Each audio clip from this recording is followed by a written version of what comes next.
نہ تلاش موت کی ہے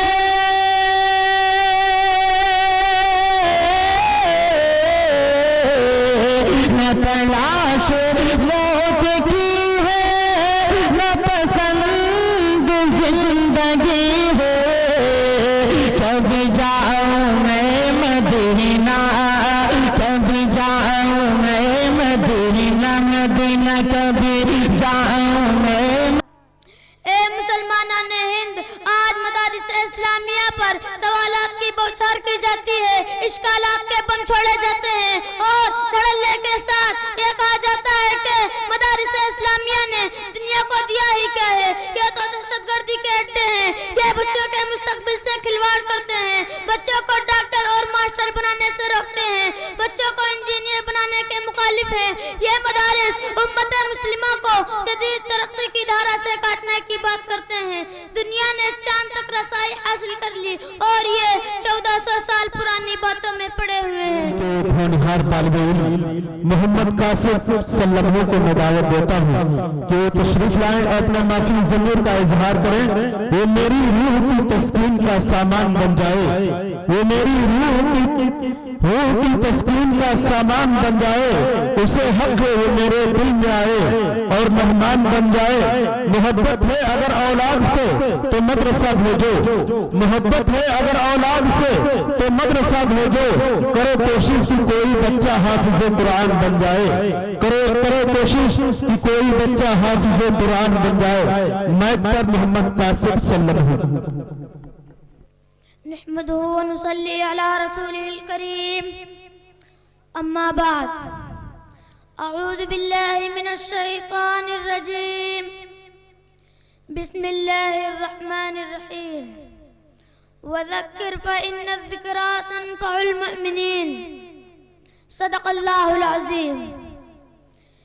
یہ دینی مدرسے ہیں، دیکھ مت مشکوک نظروں سے، برائی سے یہاں تو بچہ بچہ دور رہتا ہے، یہاں دامن پہ کوئی داغ تجھ کو مل نہیں سکتا، یہاں تو سب کے ماتھے پہ خدا کا نور رہتا ہے۔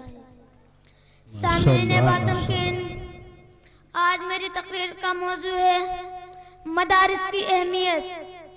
امید ہے کہ آپ حضرات غور سے سماعت فرمائیں گے۔ عزیزان گرامی، یہ مدارس جس طرح ہمارے بچوں کے مستقبل کو روشن و تابناک بنانے میں اہم کردار ادا کرتے ہیں، اسی طرح دینی اقدار و روایات اور شعائر اسلام کے تحفظ کے لیے ہمیشہ فکر مند اور کوشاں رہتے ہیں۔ جب بھی اسلام مخالف طاقتیں قرآن و سنت پر حملہ آور ہوئی ہیں تو انہی مدارس نے ان کا دفاع کیا ہے۔ اصلاح دینی پرفتن دور میں مدارس کی اہمیت و ضرورت مزید بڑھ جاتی ہے، کیونکہ آج ہماری نسل نو دجالی فتنوں کی زد میں ہے، مغربی تہذیب کی چمک دھمک میں گرفتہ و گرویدہ ہے۔ ہمارے ایمان کو سلب کرنے کے لیے ہر طرح کے حربے اور ہتھ کنڈے اپنائے جا رہے ہیں۔ باطل فرقہ پرست طاقتوں کی نگاہیں مدارس اسلامیہ پر گڑی ہوئی ہیں، لیکن مسلمان خواب غفلت کی تبیش چادر اوڑھ کر سویا ہوا ہے۔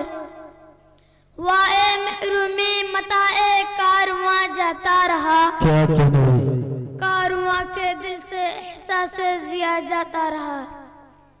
اے مسلمانان ہند، آج مدارس اسلامیہ پر سوالات کی بوچھار کی جاتی ہے، اشکالات کے بم چھوڑے جاتے ہیں اور دھڑلے کے ساتھ یہ کہا جاتا ہے کہ مدارس اسلامیہ نے دنیا کو دیا ہی کیا ہے، یہ تو دہشت گردی کے اڈے ہیں، یہ بچوں کے مستقبل سے کھلواڑ کرتے ہیں، بچوں کو ڈاکٹر اور ماسٹر بنانے سے روکتے ہیں، بچوں کو انجینئر بنانے کے مخالف ہیں۔ یہ مدارس امت مسلمہ کو جدید ترقی کی دھارا سے کاٹنے کی بات کرتے ہیں۔ دنیا نے چاند تک رسائی حاصل کر لی اور یہ 1400 سال پرانی باتوں میں پڑے ہوئے ہیں۔ مدارس میں پڑھنے والوں کو کسی نے ملا کہا، کسی نے دہشت گرد کہا، کسی نے انتہا پسند کہا، کسی نے دقیانوس کہا، کسی نے بیکورڈ کہا، کسی نے پتھر کے زمانے کی پیداوار کہا، کسی نے 14 صدی پرانے لوگ کہا، کسی نے جدید دور کے تقاضوں سے ناآشنا کہا، کسی نے سوسائٹی کے معاملات میں انفٹ کہا۔ الغرض